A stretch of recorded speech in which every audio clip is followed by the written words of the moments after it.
Salut à toutes et à tous et bienvenue dans cette nouvelle revue de presse. On commence cette revue de presse en France avec cette une de l'équipe, plus belle la vie, en référence à la nouvelle victoire de l'OM en Ligue 1. Du côté de la Provence, on parle d'un OM en patron. Les Marseillais ont dominé le FC Metz en s'imposant 3-0 et enchaînant avec un 4e succès de suite. L'OM garde toute sa tête, peut-on lire dans les pages intérieures du journal. Si les hommes de De Zerbi ont largement été au-dessus des Messins, il a fallu patienter avant de voir l'ouverture du score. C'est seulement à la 51e minute que Paixão a marqué le premier but de la partie, un 3e but dans une semaine de rêve pour l'ailier brésilien. Un autre Marseillais a brillé et c'est Amine Gouiri, passeur décisif pour O'Reilly sur le second but marseillais. L'Algérien a enfin débloqué son compteur et inscrit son premier but de la saison. Tous les voyants sont ouverts pour les Phocéens qui partent provisoirement à la trêve avec la place de leader du classement.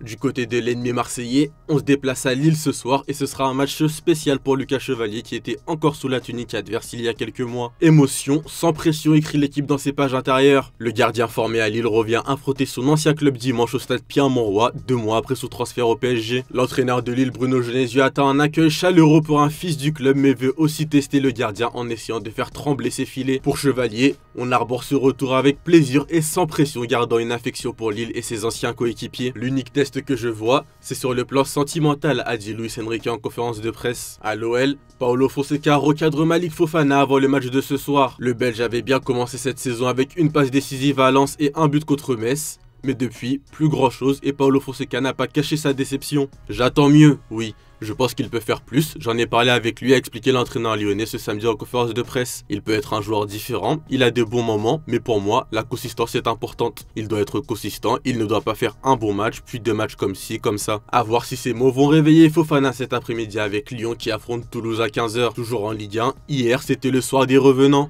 Hudson Edouard et Abdallah Sima ont donné la victoire à Lens face à Auxerre en inscrivant leur premier but. Dans l'autre match de ce samedi, Nantes et Brest se sont quittés sur un bon match nul 0-0. Allez, on file en Espagne où Vinicius enflamme la presse espagnole. Vini est de retour, titre Marca. Le Real Madrid a battu Villarreal 3-1 grâce à un but de Vinicius Junior, redevenu décisif. Auteur d'un doublé, il a aussi obtenu le penalty qu'il a lui-même transformé. Vini a montré un beau visage et retrouvé les sourires. Pour Marca, la connexion 7-10 brille au Bernabéu. Le Brésilien s'est bien trouvé avec Kylian Mbappé et les deux joueurs sont apparus très complices sur le terrain. Le Français, tireur en numéro 1 des penaltys cette saison, a même offert celui d'hier à Vinicius, de quoi rebooster la confiance du numéro 7 de la Casablanca. Une performance dominante et aboutie d'un Vinicius qui confirme un regain de forme et une confiance retrouvée. Seul point noir de la soirée côté merengue, la blessure de Kylian Mbappé qui va faire trembler Xabi Alonso. Pour l'équipe, Mbappé est en observation. Touché à la cheville, il n'est pas encore forfait pour le rassemblement des Bleus, mais sa présence est remise en question. Son entraîneur Xabi Alonso a donné de ses nouvelles après le match.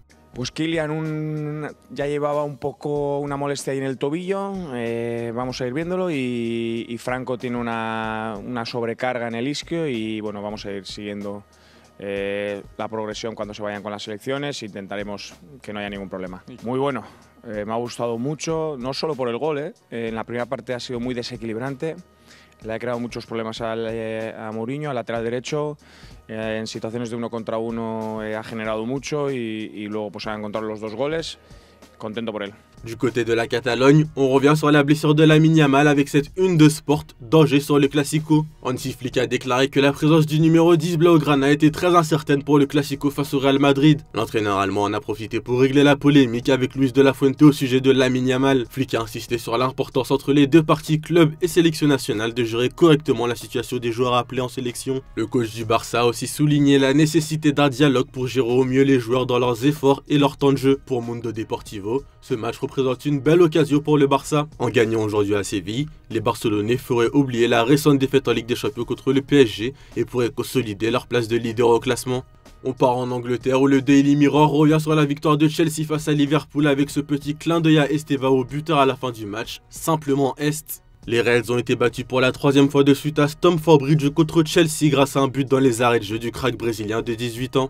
Moises Caicedo avait ouvert le score pour Chelsea mais Cody Gakpo a égalisé pour Liverpool sur une passe décisive d'Alexander Isak. Enzo Maresca, qui a célébré le but vainqueur d'Estevao, a été exclu après avoir pris un second carton jaune. Pour Liverpool, cette série de défaites inquiète et la trêve tombe à pic pour stopper les hémorragies. Une nouvelle défaite qui profite à Arsenal qui s'est imposé contre West Ham emmené par un bon Bukayo Saka. Declan Rice a ouvert le score et l'ailier des Gunners a doublé la mise sur penalty. Mikel Arteta a célébré son 300e match à la tête d'Arsenal. La victoire a cependant été entachée par la blessure de Martin Odegaard, sorti touché au genou. Mikel Arteta s'est exprimé à ce sujet lors de la conférence de presse d'après-match. Well, I think he had a clash knee to knee, and immediately he was uncomfortable. I just spoke to him.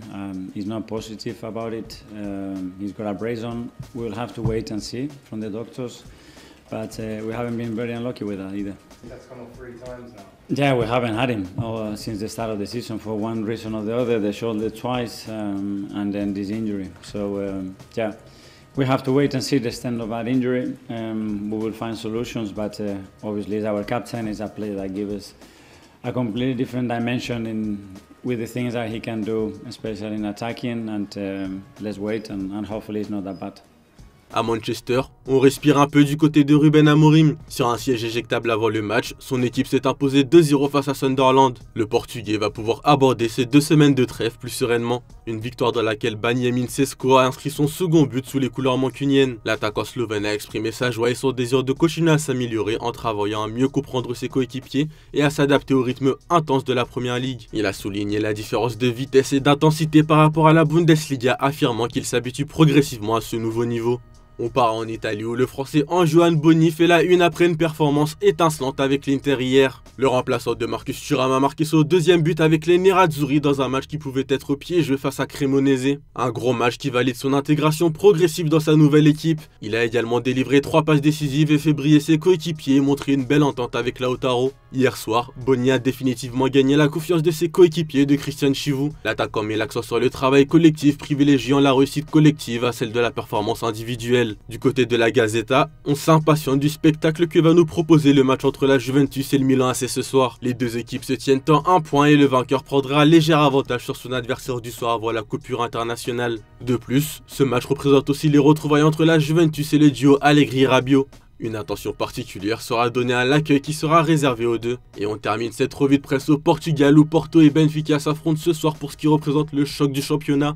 Le FC Porto, dirigé par Francesco Farioli, vise sa 10e victoire consécutive avec l'opportunité de creuser un écart de 7 points sur Benfica. En face, José Mourinho revient sur ses terres avec l'ambition de renverser la situation compliquée de Benfica. Le Special One a un bon bilan dans les confrontations face au grand club portugais même s'il n'a jamais remporté de match à Porto en 4 visites. José Mourinho a de plus assuré que tous les joueurs sont en bonne santé et prêts pour le Classico contre le FC Porto malgré une alerte liée à un virus contracté à Londres. L'entraîneur a dédramatisé en précisant que ni l'atout ni les vomissements ne détermineront la composition de l'équipe. Le coach de Benfica a aussi mentionné qu'il ne justifiera aucun résultat défavorable par ce virus. Le choc est lancé. Voilà, c'est tout pour aujourd'hui. Bonne journée à tous. Merci de votre fidélité.